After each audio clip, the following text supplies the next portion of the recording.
Ladies and gentlemen, welcome to The Right Time.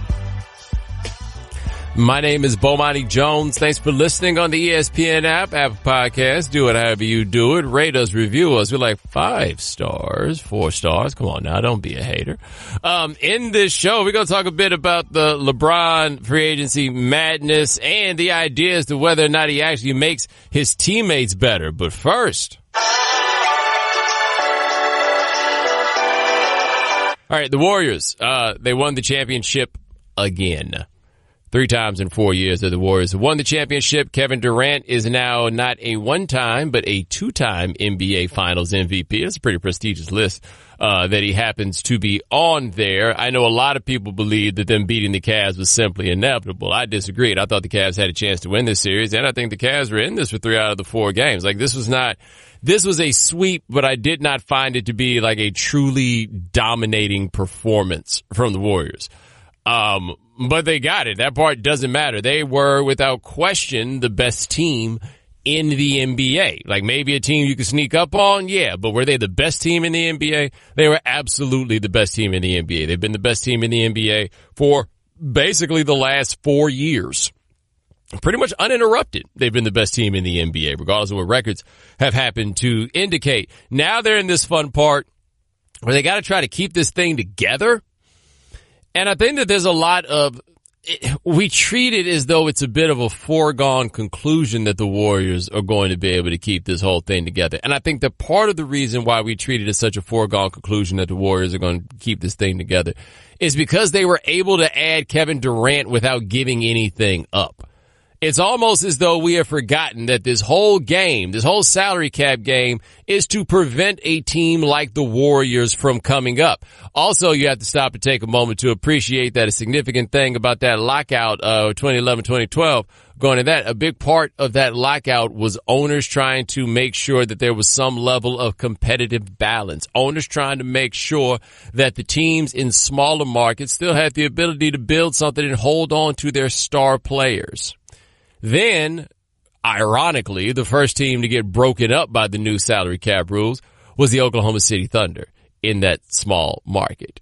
Then, fast forward that, 4 years, and then Kevin Durant leaves that same small market for the 5th largest market in America.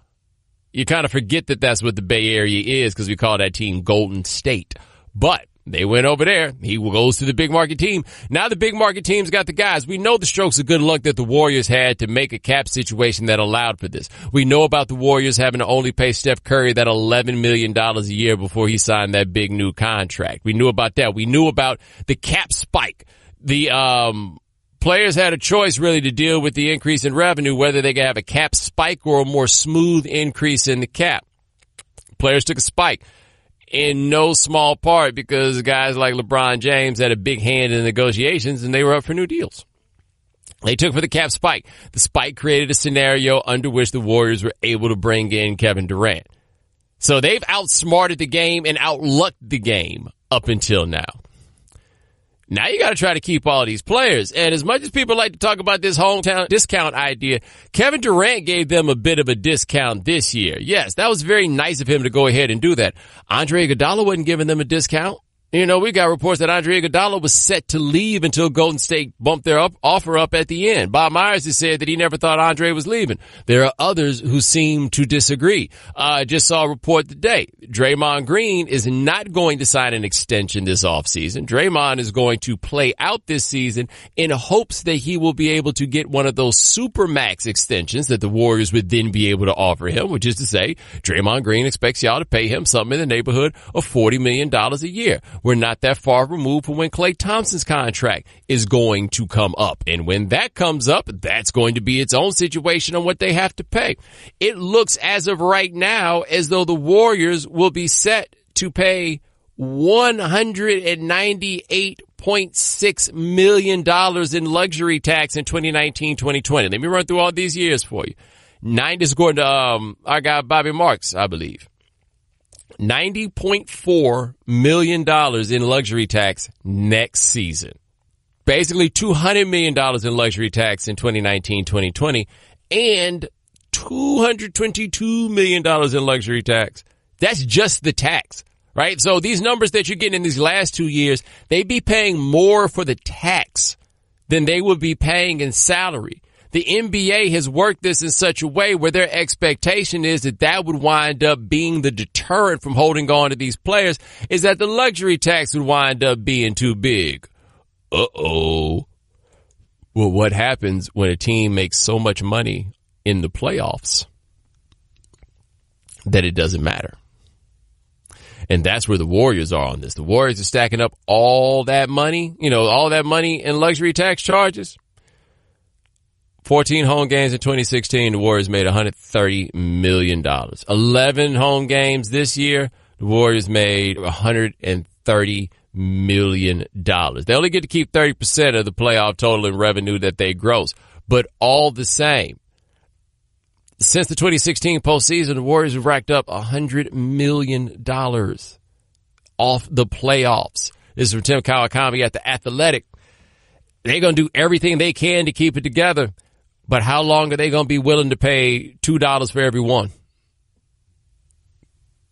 That's what they're doing.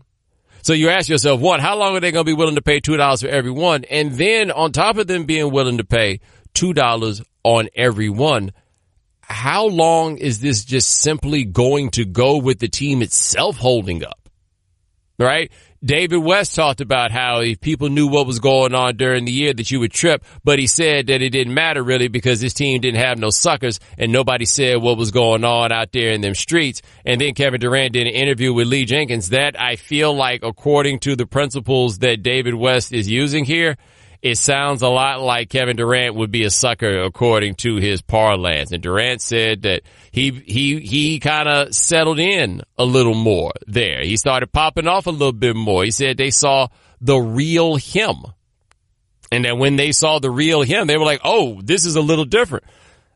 But do they, like, the things that have come up with them, are these things that you can just shake off and come back next year and then everything's okay? Like, what I find interesting about the idea of Draymond Green trying to come back and get him one of those Supermax extensions is this. You get that Supermax extension by winning either one, like winning one of those big honors or by being first, second, or third team All-NBA. Now, maybe Draymond could try to go out here and get himself Defensive Player of the Year. Maybe that'll be the thing that gets it for him, right?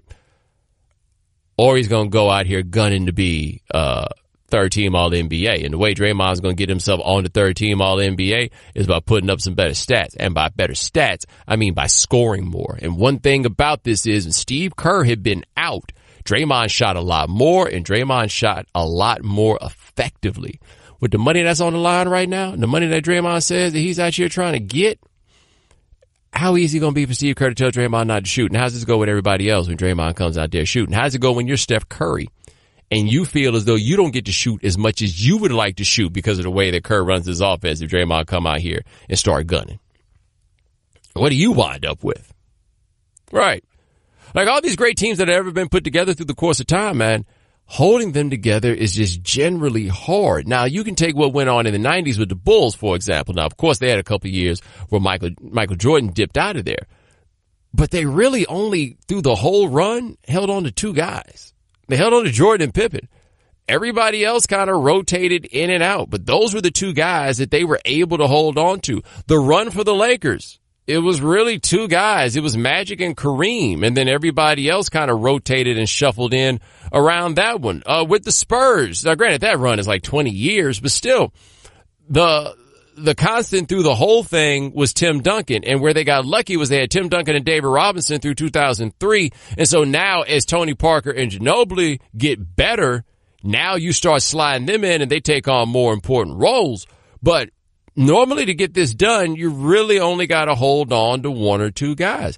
The game has changed, though, because the arms race has ramped up. You start with the 08 Celtics. You move to the Heat after they went and got those guys. And then you move to the things that everybody had to do to catch up with the Heat. And while people were doing those things to catch up with the Heat, Golden State basically emerged out of nowhere with a homegrown super team, which is almost an antithesis to the notion of an idea of a super team. Then on top of that, so the Warriors ramped that thing up. The Cavs had already made their moves to try to get it going before we knew what the Warriors were. They made the move to get LeBron. They made the move to get Kevin Love. So then that ramps up what we got going here. And we see what happens all around the league. And then the Warriors ramped the damn thing up again when they went and got Kevin Durant. And so once they go and get Kevin Durant, everybody else has got to ramp up their situation and get their roster strong enough to compete against the Warriors. The Warriors now are in this interesting place where they're like, yo, we just want to hold on to what we have, which makes perfect sense because what they've had has been good enough. Like, you understand the idea that they just want to hold on to the guys that they have. But that's kind of how the runs fall off. Is trying to hold on to too many of the guys that you have. That's the way they tend to end. Now, the difference, of course, with Golden State is their guys are young. Like, they seem like a bunch of dudes that you're able to keep together. But if you walk in the door and your program is, we're going to keep together the guys that we have, I believe you're engaging in the element of hustling backwards. Not that you go out of your way like, hey, we got to figure out what to do with Klay Thompson. Why? We need to change. No, it's not that. But if somebody calls you up about Klay Thompson, you got to be on the phone and listen to him. Kawakami had also talked about the fact that the Warriors were interested in trying to acquire Anthony Davis, which you probably can't do because the Pelicans can't really ship him out of there after they actually won a playoff series.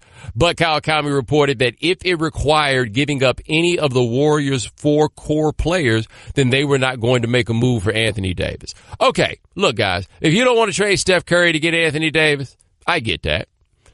If you don't want to trade Kevin Durant to get Anthony Davis, I get that. If you don't want to trade Klay Thompson and Draymond Green to get Anthony Davis, maybe I can see it. But if you won't trade Klay Thompson or Draymond Green to get Anthony Davis, you're getting a little bit too enamored with your own guys. If they are willing to send you Anthony Davis and they're like, we need one of those 2 guys, then you build the rest of the package and then you make that trade because everybody else is about to ramp that up. People around the league think that Kawhi Leonard's probably going to stay in San Antonio. Okay, that's fine. That's what they think. And maybe he does. Or maybe they wind up having to trade him because somebody is interested in him. We're going to have wherever LeBron James ends up in this free agent season. Okay. That's going to change the game up a little bit. The Celtics, man, they're going to just simply get better, and they still have the 2019 pick from Sacramento. They're going to ramp this thing up. Everybody out here is ramping this thing up. Golden State's talking about staying the same. And even staying the same is going to cost them a ridiculous amount of money. Bob Myers, general manager of the Warriors, Bob says that whatever Kevin Durant wants, that's what he'll get. Like, what are they willing to pay Kevin Durant? What Kevin Durant wants, right? Kevin Durant, they basically say Kevin Durant can negotiate out his own contract. Now, of course, there's an irony to that because he can't negotiate his own contract because there is a maximum salary thing that goes on there that stops him from getting what he's worth. So it's easy for you to be Bob Myers and say, he can have whatever he wants because you know you're getting over no matter how it plays. Of course, Kevin Durant can get whatever he wants. But how do you keep all of this together? How do you keep it all together with all them cats still wanting to be around each other? How do you keep it all together in a way that makes the money work? Because, hey, Joe Lacob did not get that rich by spending $2 for things that cost $1. Joe Lacob did not get that rich because of his enthusiasm for paying taxes. That being said, Joe Lacob got that arena over there in San Francisco that all that money went into, and they're going to have people in it, but then people need to be pleased. So, yeah, he kind of needs to hold this thing together. I just don't know how exactly you go about doing it. All right, congratulate me, man. We just came off those finals, and I did 14 minutes of content on the NBA champions before we waited to get to LeBron James. I feel like it's kind of bad form to have a team win a championship and not talk about them off the top. But let's be real here. Y'all want to talk about LeBron? No matter what anybody says, man, LeBron is every bit as interesting as people in my business tell you that he is. The reason that we talk about him so much is because you listen to us talk about him so much. He has been the centerpiece of really the NBA, I would say, since 2007. He kind of took that mantle with the fourth quarter and overtime against Detroit in 2007. Not that game, but led to them making it to the NBA Finals. And we've been here for LeBron ever since. And now LeBron is probably headed to another round of free agency. I guess his hand will be okay by then. Okay, look, I want to be clear about something when I joke about the hand and the cast and stuff like that. I have no doubt in my mind that LeBron James' hand was injured. I don't care what video somebody puts up of him doing push-ups, like his hand wasn't really that hurt. Look at him doing push-ups. Well, yeah, he also played 3 more games in the damn finals. Like, clearly he's able to do things in spite of. All right? So anyway, LeBron shows up with the cast, and the thing about him showing up with the cast was he only showed up to the press conference with the cast because he wanted us to know that he had the cast. He could have got that cast done after he did the press conference, just as easily. And he didn't, because he wanted us to know that his hand was hurt. Okay. I mean, bruh, you could have had 3 hands when you didn't think you was going to win that series. Like, ain't really no need for any level of excuse or anything like that. There was never a moment where we thought that y'all were like going to win it. I thought they could, but there's no situation under which LeBron needs to explain why it is that they did not win a championship with the roster that he had. He didn't need to do that. But, you know, there he was. He decided to come out there with it. But it'll be healed by the time, you know, basketball season comes back around or whatever it is. Hey, guys. We have no idea where LeBron is going to sign. Let's just go ahead and get that out here right now. Gary Payton did an interview with Black Sports Online where he said that LeBron's sons had registered to play for a high school in L.A. I am sure that Gary Payton has been told this. I don't think that Gary Payton pulled this out of thin air. I also do believe that Gary Payton tried to kind of bully LeBron on some, like, you know, Pusha T type stuff about raising his son. Where he's like, ain't no real man go send his son to go to school and then him not move out there. Although people send their kids to boarding schools all the time, whatever. You know, rich people. I guess it's a different world. But Gary Payton don't know what LeBron's going to do. Now, when you find out what LeBron's going to do, it will be like things like the schools and stuff will give you the earliest hint. The problem in this case is the school, Sierra Canyon High School, they say that they haven't heard anything about Bronny showing up to go to school there. But yeah, it'll be somebody like that. It'll be like a guy that runs a moving truck company. That'll be the one to let you know that LeBron is out of there. It'll be somebody surrounding the sneaker game because they're going to need to make all kinds of arrangements in whatever city he winds up in. Like, those are the people that are probably going to wind up telling you. But we have no idea. None whatsoever. Y'all saw Dwayne Wade did that interview with Dwayne was talking about he thinks that the decision for LeBron is going to come down to what works for his family. You know, that was his call. Dwayne don't know what the hell LeBron going to do. Last time Dwayne was in Las Vegas with LeBron right before the decision was made to go back to Cleveland. Dwayne got back on that plane from Las Vegas to go to Miami. Dwayne ain't had no idea what the hell LeBron was going to do. None. None of us know what in the world he is going to do other than we know he ain't coming back to Cleveland. For whatever it's worth, guys, you can say this about if we got anything built up in the track record of LeBron James and free agency and everything else. This part we know. He has had a contract decision to make now 3 times in his career, going on the 4th. The first decision was made in 2006 when he decided to sign the 3-year extension that made him a free agent before the new collective bargaining agreement would come out. He stayed. The second time, actually I could add there's more to that, because the second time was when he decided to go to Miami. The next time was when he decided to come back to Cleveland. Then he had the 1-year deal that he did with Cleveland, and then he decided to come back. And then he had another 1-year situation, and he decided to sign a bit more of a deal, right? And now we're back to this one. When there has been no intrigue surrounding LeBron's decision, he has stayed where he was.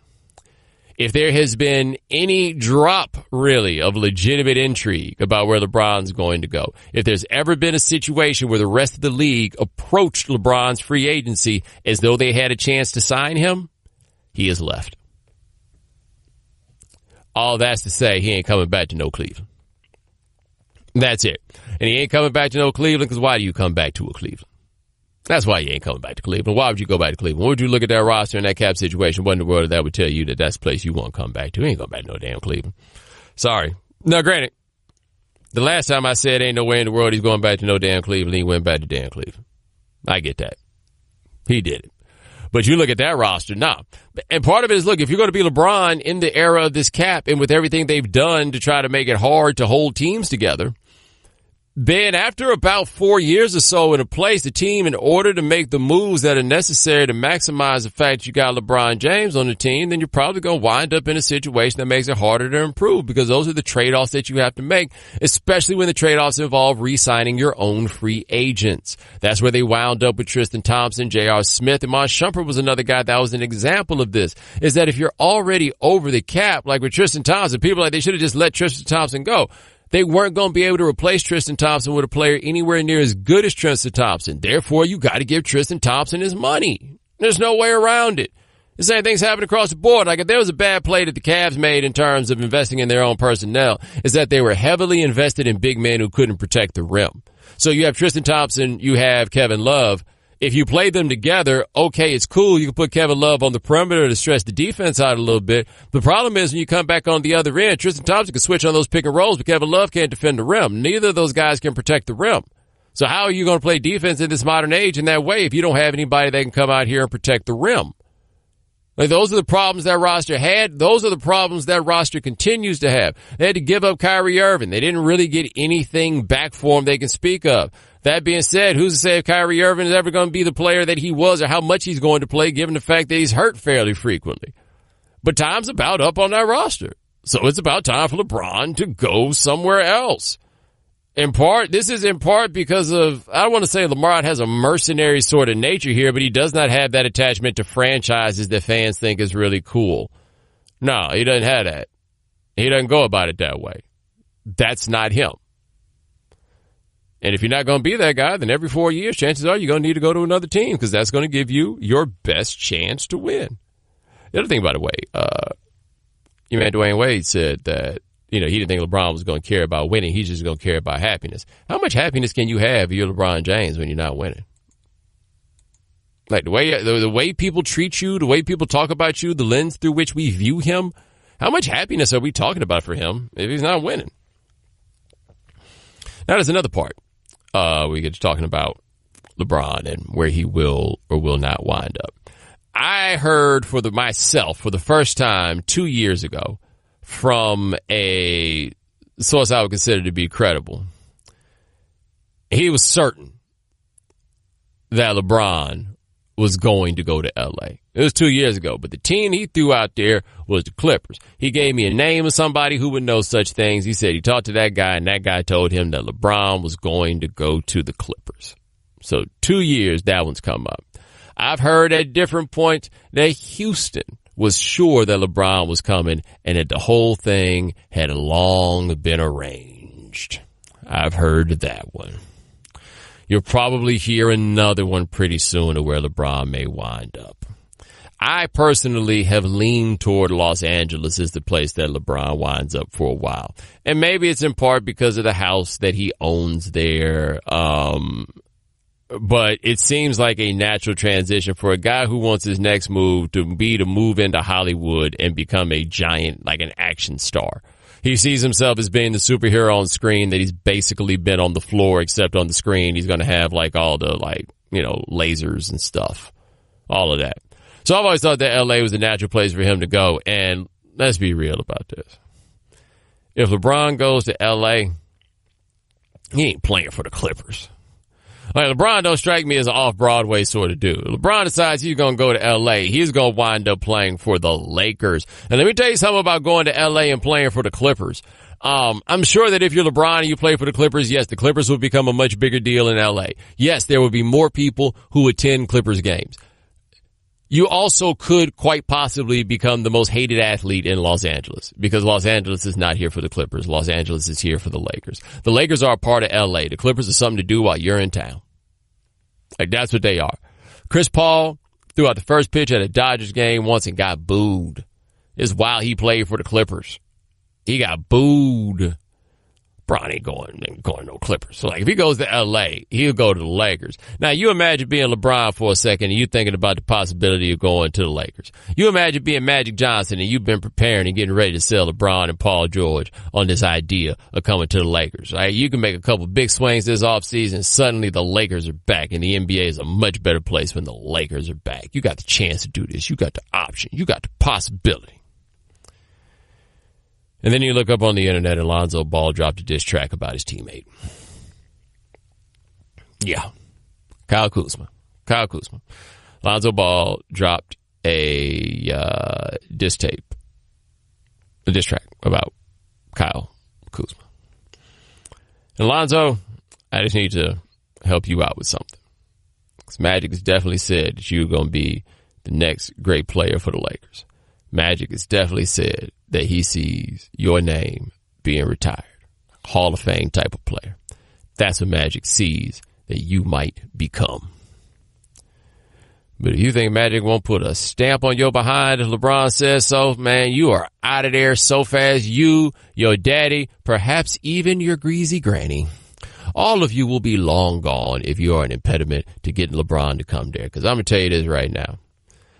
LeBron got a 14-year-old son. That makes LeBron like super grown. That means that LeBron looking at a cat like Lonzo, and when he sees Lonzo, he sees Bronny. He sees the same thing. That's the place that he's looking at when he sees this. Yo, man, he ain't trying to play on no team with Bronny right now. Like, he talks about the idea of playing with or, like, LeBron talks about the idea of playing with or against Bronny. Hey, man, he ain't trying to be on Bronny's team at this moment. How childish is this? You cats is out here putting diss tracks out about each other, and then Kyle Kuzma goes on the internet and puts a comment underneath and says, hey, no Pusha T, ain't with no clap back. He said he's going to beat him up the next time he sees him. And he says the next time he sees him is going to be on Wednesday. And I honestly kind of here for it.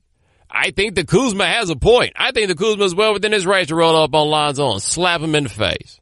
Bow. Charlie Murphy, Rick James, right? Like, yo, there had to be a duel. Somebody had to go. I could totally see that wind up happening. You think LeBron trying to go to a team that just a couple of years ago they had the Snapchat snitching situation with D'Angelo Russell and all of that? You think LeBron trying to go to a team with these cats making diss records about each other and then you got to worry about somebody's loud dad? Like, really, you think that's what it's going to be? Because I don't think that's what it's going to be. If I got to handicap the LeBron race from right here, I would say probably, with no information whatsoever, just guessing. Number 1, Lakers. Number 2, Rockets. Number 3, if Danny Ainge has the courage to do it, LeBron. I, in some ways, am rooting for LeBron to go to the Celtics. Not because I want the Celtics to be good. But let's appreciate a couple of things about that possibility. One of them, Jonathan Jarks of The Ringer wrote an interesting thing about how easy it would be for the Celtics to make the space in order to sign LeBron, but part of doing that would involve trading either Gordon Hayward or Kyrie Irving. So that means that either Kyrie would have to go back to Cleveland, which he would be miserable with, or he'd have to be in Boston and go back to being LeBron's little brother, which he does not really want to do. That would be funny. The other part that would be funny is that it took LeBron a little while to get over the hill that was the Boston Celtics, and then he's been giving the Celtics that work ever since. Can you imagine what it would be like if you are the Boston Celtics and LeBron comes and signs with you? You better hope you win a championship there, because what he is telling you is you'll never get the chance to beat me again. Not now, not ever.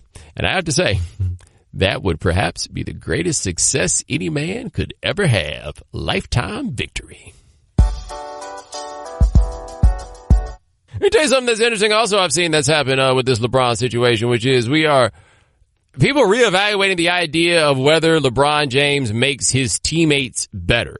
And the notion of making your teammates better has always been like somewhat specious. Like Charles Barkley talked about that when he was a player, when people talked about Magic Johnson made his teammates better. And he's like, he's out here making Magic Johnson and Kareem look better. Come over here and make Manu Bol look better. Like, let me know how that works out. And he's right about that. There's but so much that you can do. Now, the argument that people are making is that, well, Kevin Love averaged 25 points a game and 15 rebounds in Minnesota. He doesn't do that in Cleveland. Yeah, it's funny how when you're the number 1 option, you get more shots than you do when you're not the number 1 option. Like, wow, isn't that strange? The question is, like, how easy do you make it to play for teammates to play alongside you? And when you look at who the collection of players is that you have, what are you doing to put them in positions to maximize whatever skills it is that they have? And I think that you can just watch LeBron play with some of these cats that he's played with over the years, and you can see that.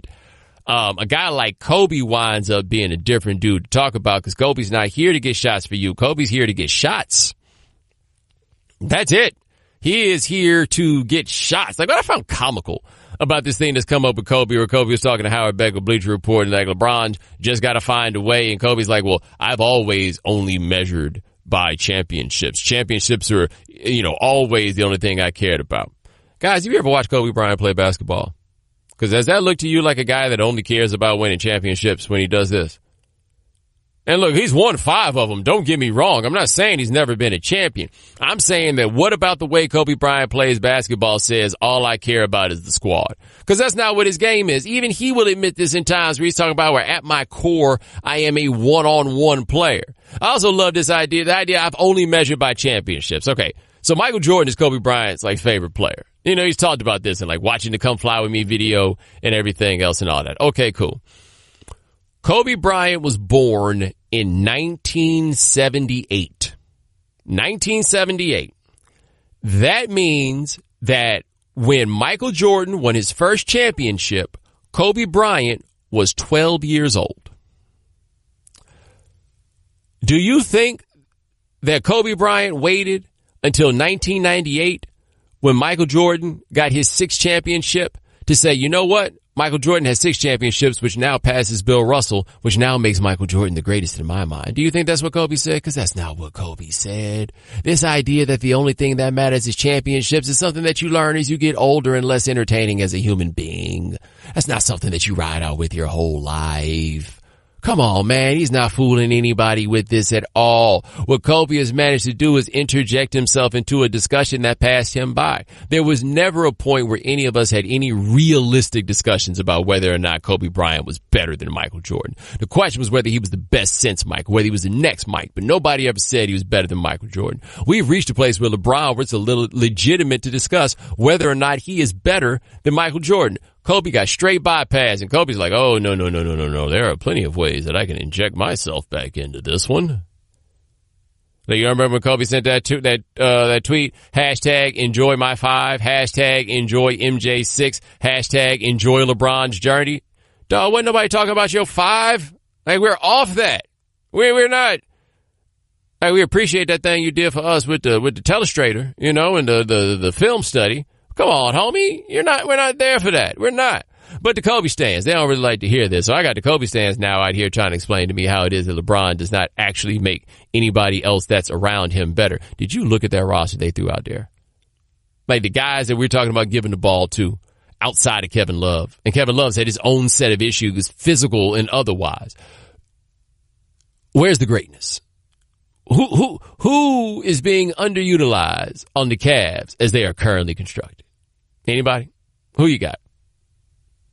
Yeah, I don't have it either. I don't.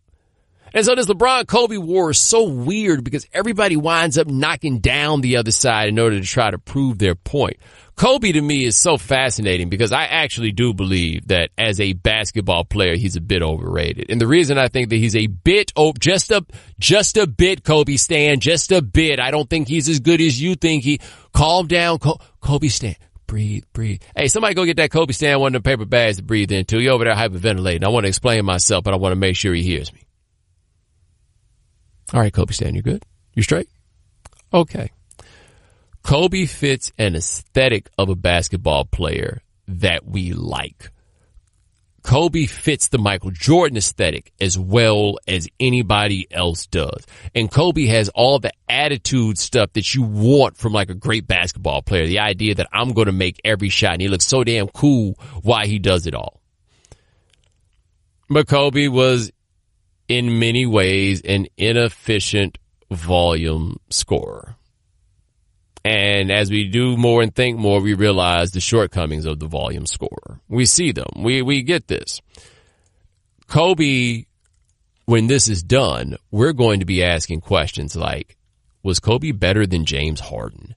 Now, of course, the issue for James Harden is James Harden doesn't have rings.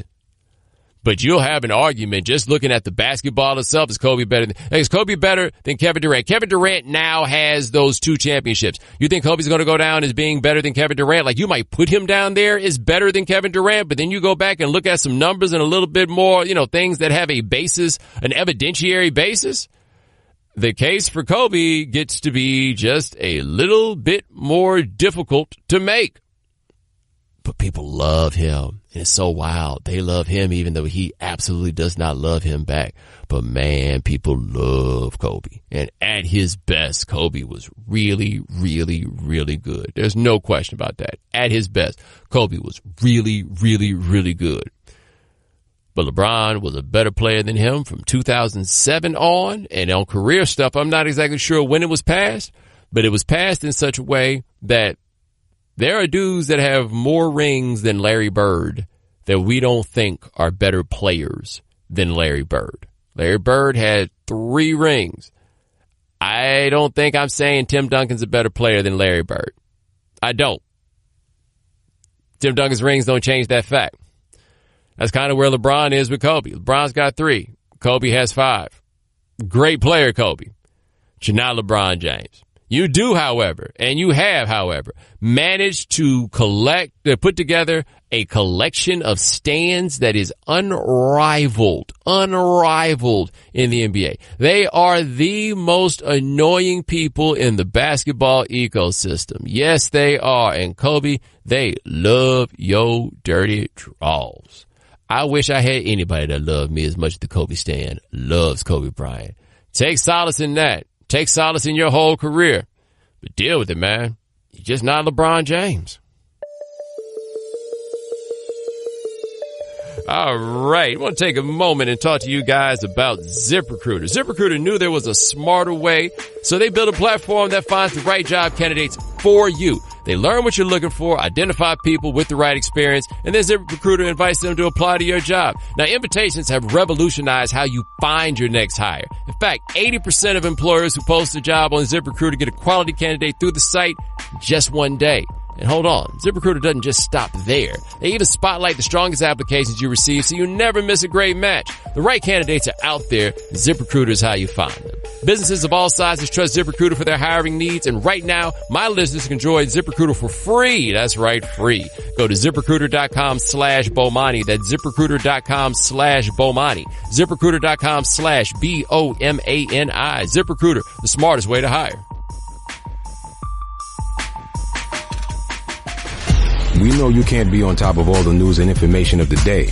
No need for the social media feeds. We got you. Now, if you haven't heard. All right, Bomani, story number 1 of the day comes from the tech world. Hi, I'm April Glazer, a journalist at Slate, and this week I wrote about how Axon, the country's largest police body camera manufacturer, and a maker of tasers, and they sell tasers to police, is pairing up with DJI, the world's largest consumer drone maker, to sell drones to police.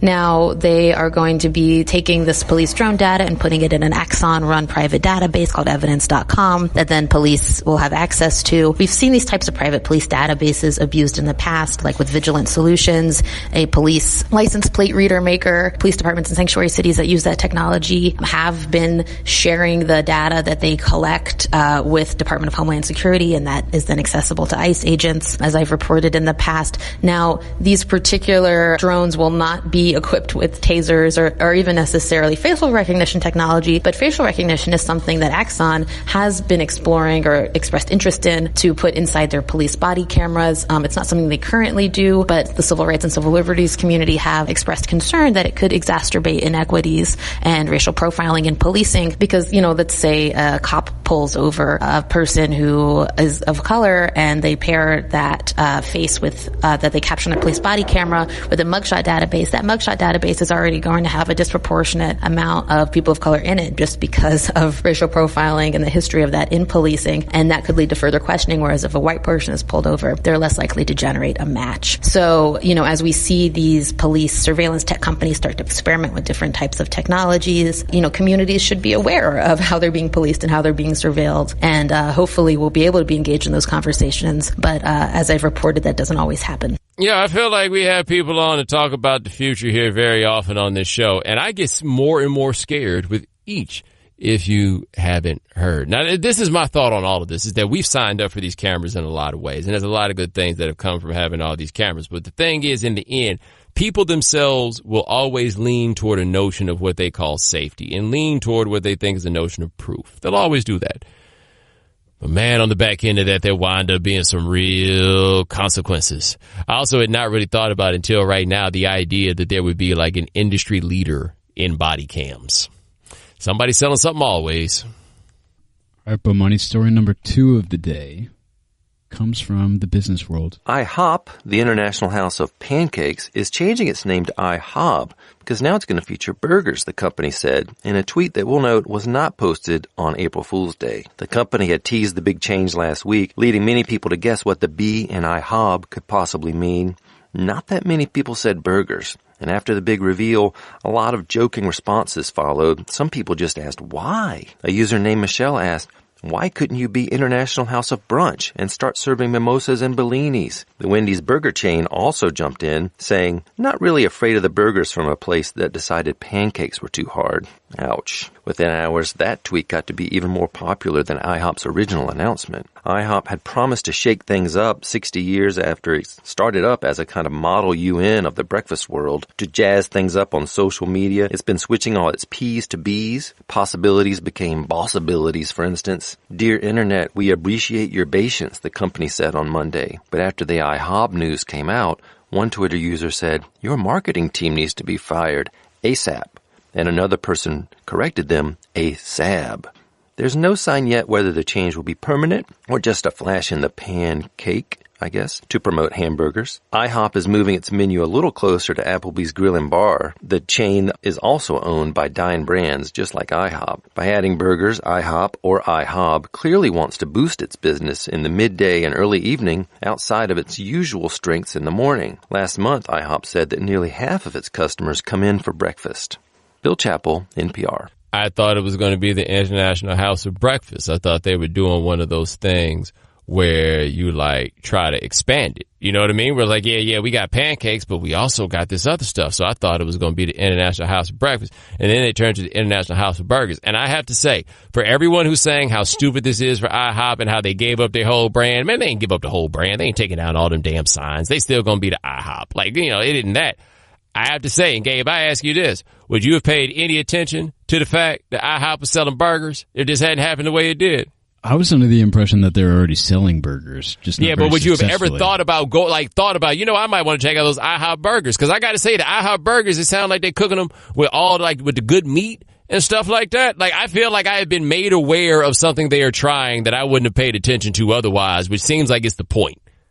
Yeah, and it seems like a couple of different restaurants are doing that now, right? They're trying to get in on this like gourmet burger trend. I saw the other day that McDonald's now is like marketing like all fresh, meat hamburgers and trying to do the gourmet thing, trying to get in on the millennial burger action. Yeah, but I don't think anybody's going to be like, I used to go to IHOP, but then they started calling themselves IHOP, but I'm never going back there again. Nah, man, you're going to be drunk at 3 o'clock in the morning at that IHOP call and you're going to pick up the phone. And are those people going to be ordering burgers or are they going to be stoked to be able to have pancakes at 3 a.m.? I think they'll do, but I'll tell you, there's going to be some people that are like, you know what, I'm going to try that burger. That's all, what they need is to get people to say, I'm going to try the burger. And if that happens, then this whole, nonsensical thing is worth it. All right, story number 3 of the day comes from the world of politics. Hi, this is Clint Finley from Wired. You may have heard that net neutrality is dead, but it's more accurate to say that the FCC's net neutrality protections are dead. The fight to save net neutrality lives on. You see, those rules used to say that internet service providers like Comcast and Verizon weren't allowed to block you from accessing particular sites or apps, or otherwise using their power to discriminate against lawful content. Those rules, unfortunately, are gone, but the good news is that some states, including New York, New Jersey, and Washington State, have passed their own net neutrality protections, and others like California are considering new laws as well. Meanwhile, Congress is considering legislation that could restore the FCC's rules. The Senate already passed this resolution and is now waiting on a vote in the House where it faces longer but not insurmountable odds. Finally, it's possible that the courts could block the FCC's decision to repeal its own rules. If that happens, though, the agency may try again. So, this isn't over, not at all, and there's still time for you to call your state or national representatives to have your voice heard. Gabe, I thought every time I think we got this thing worked out, we have not. Am I the other person that feels that way? Every time I think something's going to go away, it doesn't go away. Yeah. It just keeps coming back. I feel like this is happening, and I feel like after watching how it went when they had Zuckerberg up there talking to Congress, basically I feel like the people in Congress and at these organizations are very similar to the rest of America, where it's like, I know what you're talking about with net neutrality, but I don't really understand what it means. Like, I always feel like somebody found out something new. They're like, wait a minute, it's that? Hold on, that changes everything. And that's how we wind up with this holdup. But this is a big one because, I mean, the dreams of the internet for so many people was about the democracy of it all. Except no matter what it was going to take big money to figure out how everything was going to run. And so the big money came out there and figured out how everything was going to run. And then guess what? Big money runs it for big money, and now we worry they're going to take it away from the rest of us.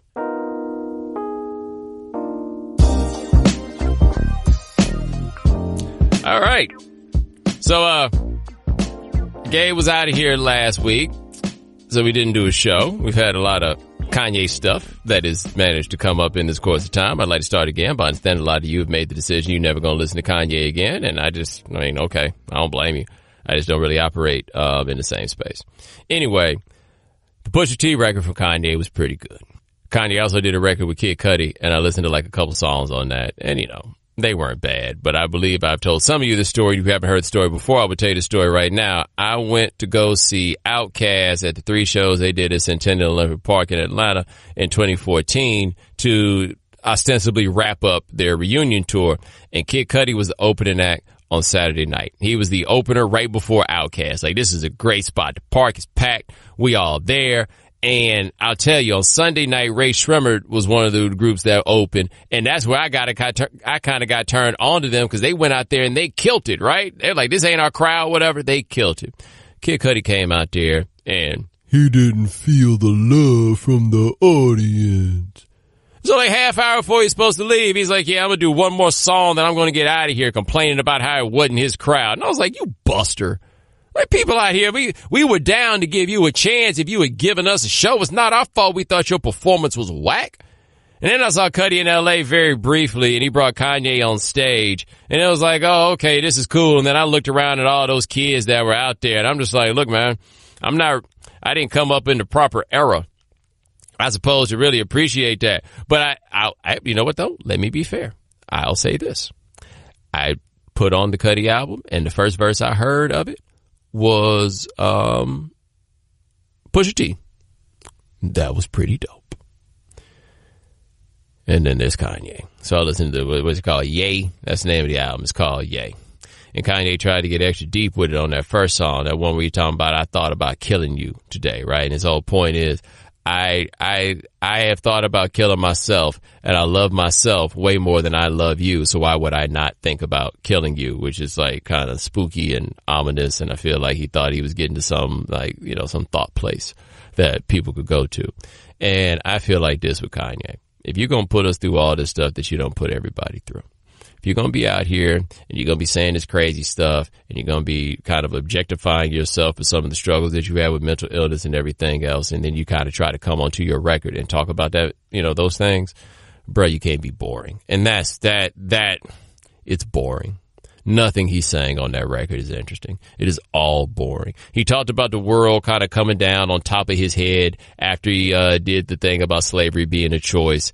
And you know how he talked about that, what the context was that he talked about that in, about how his woman told him that he was messing up the money and how mad he was that he had disappointed her by messing up the money. That was the conclusion that Kanye had after saying slavery is a choice. This goes out to all the dudes whose girls be telling them don't mess up the money and you don't listen.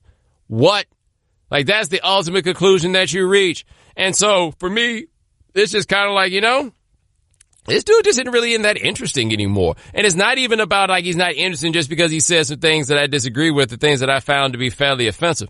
I just don't think he has things to talk about on record anymore that I want to hear, because I was down to delve into his mind and where he is at this place and everything else. And then he did it, and he gave me 7 tracks of nonsense. I mean, he had a nice run. College Dropout was 2004. That was a long time ago. He had a really nice run. Thanks for stopping by the booth, but I'm officially at the point where I will never get hype about a Kanye album again. Not even as a matter of principle, not me putting my foot down. I just think that time has passed. I've grown up, and I would say so has he, but nah, not really. All right, ladies and gentlemen, thanks for joining us here on The Right Time. We do this thing here twice a week. My man Gabe Bassane handles everything behind the scenes. Thank you, sir. Also, Thanks to April Glazer of Slate. Check out her story on surveillance drones at slate.com. Bill Chappelle of NPR. Check out his story about IHOP becoming IHOB at npr.org. And Clint Finley writes about business for Wired. Check out his story on net neutrality at wired.com. Also, guys, don't forget, for the golf lovers out there, check out the Maddie and the Caddy podcast with Matt Berry and Michael Collins. Get you ready for the U.S. Open. I saw my man Michael yesterday. Hilarious as always. We also have a book club we've been doing it. We're reading Friday Night Lights. We'll talk about that on the last Tuesday of the month of June. But check out Friday Night Lights by Buzz Bissinger if you want to participate with us. And please rate us, review us on Apple Podcasts. We would like 5 stars. We work very hard. Show us your appreciation, damn it. Talk to you guys in a couple of days. Take it easy. Thanks for checking out The Right Time with Bomani Jones podcast. You can listen or subscribe on the ESPN app, Apple Podcasts, or wherever you listen to podcasts. The Right Time with Bomani Jones.